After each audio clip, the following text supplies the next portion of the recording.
Good morning, Mestre Sukuri coming to you from Tokyo, Japan.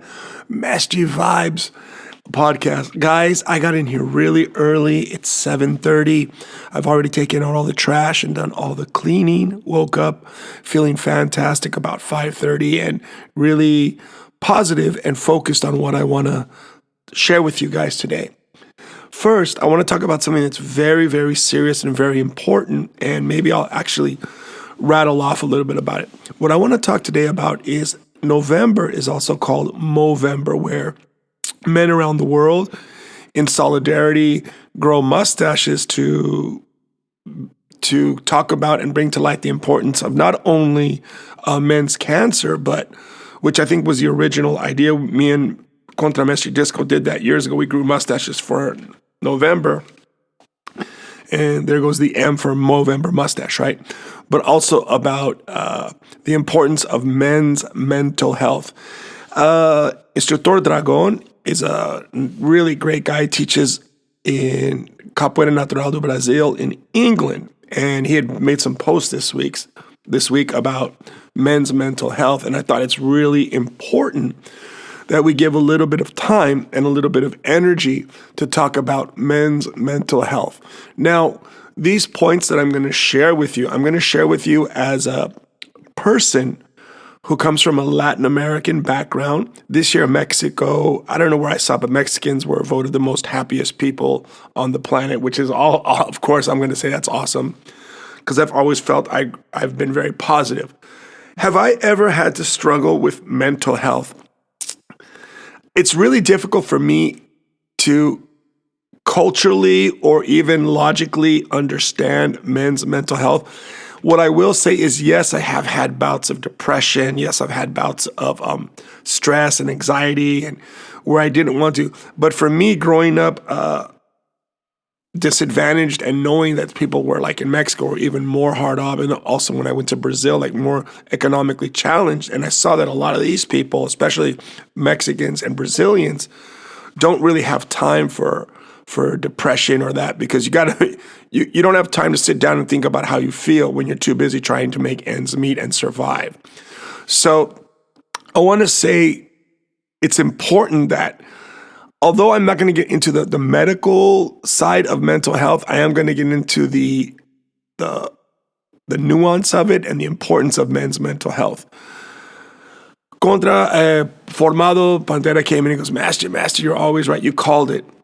He had said that, jokingly, wives and kids never carry about husbands and fathers' mental health. We're always expected to be rocks. We're always expected to not show emotion. We're always expected to not let people know how we feel, because we're not allowed to have feelings. We're just supposed to do. We're supposed to be the rock that our quote unquote emotional wives use for support, or our kids always need to look up to and feel like, oh, we're the rock of Gibraltar. We're always focused. So what I want to say is, like all people, we all go through emotional phases and we all feel stress. And I know some people go through a lot more than I do. Fortunately, I feel for me, I was very lucky. From a very young age, I realized that no one's going to give me anything. The truth is, no one cares about how I feel emotionally. I'm not saying that my close friends and all those don't care, but I mean, generally, a society as a whole, when I stop producing, if I stop leading, if I stop showing up to the academia, if I stop teaching classes, if I stop because I don't feel good, then my whole world falls apart. I don't get a choice to do that. So even times like, let's say I get into a fight with my wife, or I'm stressed out about my kids, or life isn't giving me everything I want, I still have to get up and do what I got to do.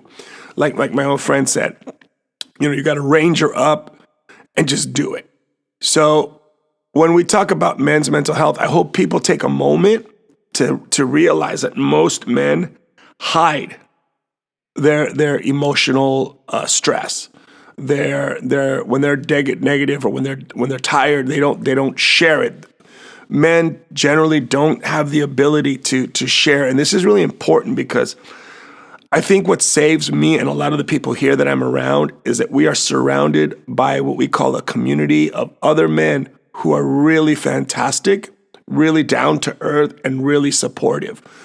We are people who are like, if someone says, oh, this is really hard, my wife does this or my girlfriend does this, we'll say, well, you know what? That's how it is, but you can vent here, you can talk here. And we were able to move forward. Also, another important thing about mental health is to recognize what's causing the negativity in your life and being able to cut it off and move forward. So I've mentioned how I had to cut off several relationships with different people because they were toxic, and these were other men. And yeah, there's been students also, women, and also other men who've always given me stress, and I had to cut it off, even though it was difficult. I recently mentioned that I went from maybe 3,000 Facebook contacts to now I have less than 200. And so if you're on Facebook, it doesn't mean that I cut you because you don't mean anything to me. Let's say you're listening to this podcast. It means those are the people that I tend to highly interact with. For me, Facebook are people I interact with more on a personal. Those are the people who tend to answer my emails and keep contact. A lot of people don't answer emails and whatnot. So I might actually go through another rendition and even not cut more people, but hey, keep Facebook for what it is. For me, Facebook is something very like personal and very family orientated. So, I do enough I've got about 900 people on Instagram and Twitter. I have no idea, but if people want to be involved in that, that's fine. The people here on Patreon, now those are the people who are more than anything directly involved in my day-to-day life. So you guys are awesome.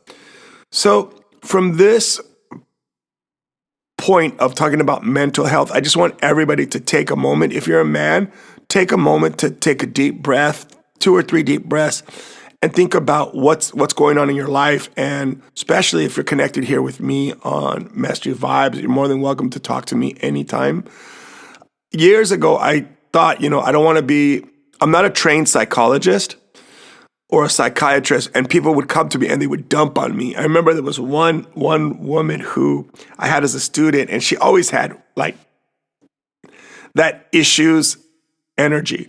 And I always kept her at bay. At times it even people were like, you're a capoeira teacher, you're the instructor, you're kind of like the person people talk to, right? And I'm like, yeah, there's an understanding that, but I can't babysit people either, right? You have to come and, be part of and growth. Well, this student was left back to the United States. And when they came back to visit one time, I don't know why, because they left on a bad note.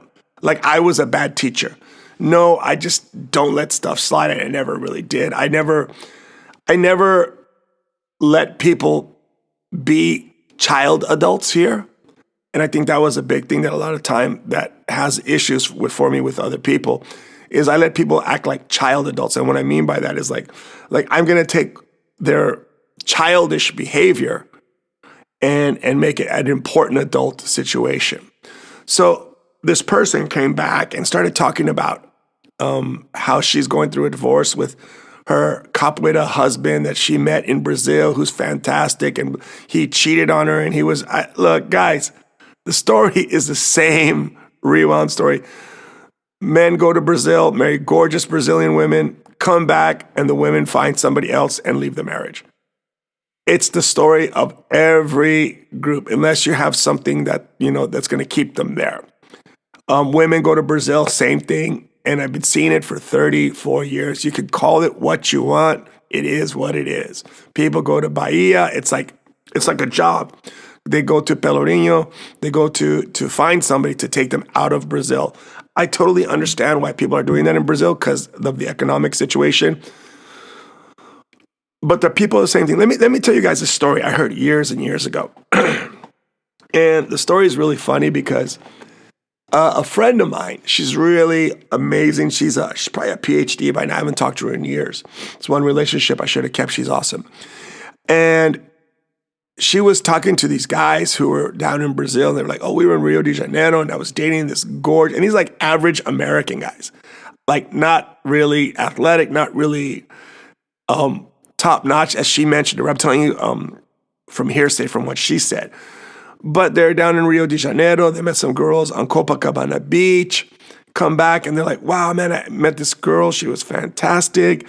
And it was amazing. And what's funny is my friend said this. She goes, oh, those are prostitutes. And the guys are like, what? What? No, we didn't pay them any money. He goes, and she said, you guys go down there. These girls know that you're tourists coming down. You took them out. They got to stay in really nice hotels for a couple of days or a week. You bought them clothes. You bought them presents that they could return later or they could sell later. Yeah, that's it.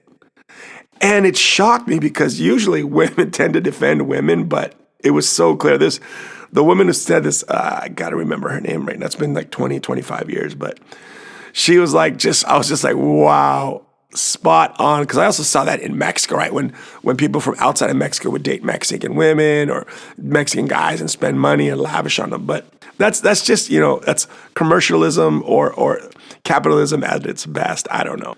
And I think a lot of it just comes back to this lack of awareness, and people fall in love with this image like, oh, I'm going to go to Brazil. I'm going to meet this new capoeira teacher, and this person's going to be the perfect, person for me and whatnot. Look, I understand that I have to listen to people and that I have to keep my door open, and that at some point I'm more of an older, especially as a master, I'm an ear to listen to, but at the same time, I have to also be aware that time is not infinite. Like I have to take care of my time and see where I put my energy. And as a person who is sensitive to human nuances and cultural nuances, a lot of times I'm affected. So one of the big things I did for my own mental health is I cut people when I feel they just want to waste time to vent on me, because they're going to do it to everybody. So why should I be one of the people? So back to the person who came, the young woman at the time. She just started venting on me about how bad her ex-husband was, how he did this, how he did that. And like I said, it's the way it's been going on for a long time. And I've seen that in a lot of relationships. And I'm talking about the capoeira community because that's what I'm focused on. But I've heard it from a lot of different things, especially like Japanese women who dated foreign men and then they came here and then it changed different. You know what I mean? It's across the board. So although I know that I have to listen to people, I also have to have the strength for my own mental health to know when to cut people off. So I want all the men this week to sit there and think, hey, look, how can I cut off anything that's not mentally enriching me? And to all the women out there, I also want you guys to think, how do you affect men's mental health? If you think it's a way to manipulate and to domineer and to create stress or to be vengeful, well, then maybe you need more support for your mental health, or think about it. But if you're in a good relationship, I really recommend taking a moment and not forgetting, especially if you're a wife or a girlfriend, that men also have mental health challenges. We are not invulnerable. We are not this patriarchy of stability, like we're only emotionless. We all feel. So in a shout out to Movember, a shout out to Aristotle Dragon, I just want to say, guys, think about men's mental health this month and give it some love. I want to finish off this podcast with men's mental health this month in Movember with the most important thing. I recommend that not just for men, but for women too. Guys, get a group of friends around you who will be honest with you, but also supportive. People who will tell you when you're good, when you're bad, but also be there to help you through the growth. And if people are leaving you because you're not growing, then probably it's you. So most important thing that I've discovered in my life is that I cannot make excuses for what I do. I have to be responsible for my own actions and be responsible for what I do. I can't be just like, oh, this is me and this is how I like to do things. And, this is my way, blah, blah. Yeah, accept me for what I am. No, the world does not have to accept you for anything. I always joke with my kids and I talk about what Chris Rock said in one of his stand-ups, which was amazing. He goes, I'll leave out the explicitives, but he goes, I tell my kids that when they go out that door, nobody cares about their feelings. Nobody. The truth of the world is people really don't care. As I walk down the street, being here 23 years, people might say hello, good morning, everything. But at the end of the day, if I were to especially here in Japan where people are even more likely not to be socially conscious about charity, if I were to say, okay, I'm going to close my academia if I don't have a fundraiser, people will abandon you. Only the people who really love you and respect you and know how hard you work will be there for you. And I'm blessed to have a lot of people who are like that. So I'm always here for them. I'm always here for a cup of coffee. I'm always here for a beer. My internet now, because one of the main reasons that I decided to go on Patreon here, I haven't really said this yet, was because all the people, I would get a lot of emails, and I don't mean a lot of emails like, oh, Mestre, come to this event, or Mestre, do this. But I would get a lot of emails where people want life advice or free advice from what I do. Again, I was talking about this always, someone says, oh, can you do a volunteer capoeira show? It's not volunteer because this is my job. It's like me asking, let me see, I don't know, like Contra Mestre Jacare who works in IT. Hey, can you come here and work for 2 weeks or for 1 day, no pay on IT? That's his job. That's his profession. That's what he studied for. Asking me to do a free show is like asking a banker who works at a bank Monday through Friday to come on Saturday to work at another bank for free. And the self-respect that I have for myself and for what I do is something that's really important to me and really important. Guys, if you've taught capoeira or done anything like that, then you know how many times people say, hey, can you do a volunteer show? We don't have any money for you. Every time I do a show, I'm risking injury. I'm taking my time. I'm closing my academia. If I go to a bachizado, I have to close my academia. As far as I know, I'm the only professional capoeira teacher in Japan. I think there's one other guy, but I'm going to take that with a grain of salt because I don't know his situation perfectly. But I think he has a full-time academia, and that's what he does. But I'm not sure. And you got to understand this is what I do professionally, right? This is what I do to feed my family. This is what I do. But this is going to be a fantastic month. You get 2 episodes today because this one's coming out at probably 10:05. I'll put this one on at 10:30 today, Friday morning, and the first one's already on there at 10. So this is episode 23. 22 is also coming out today.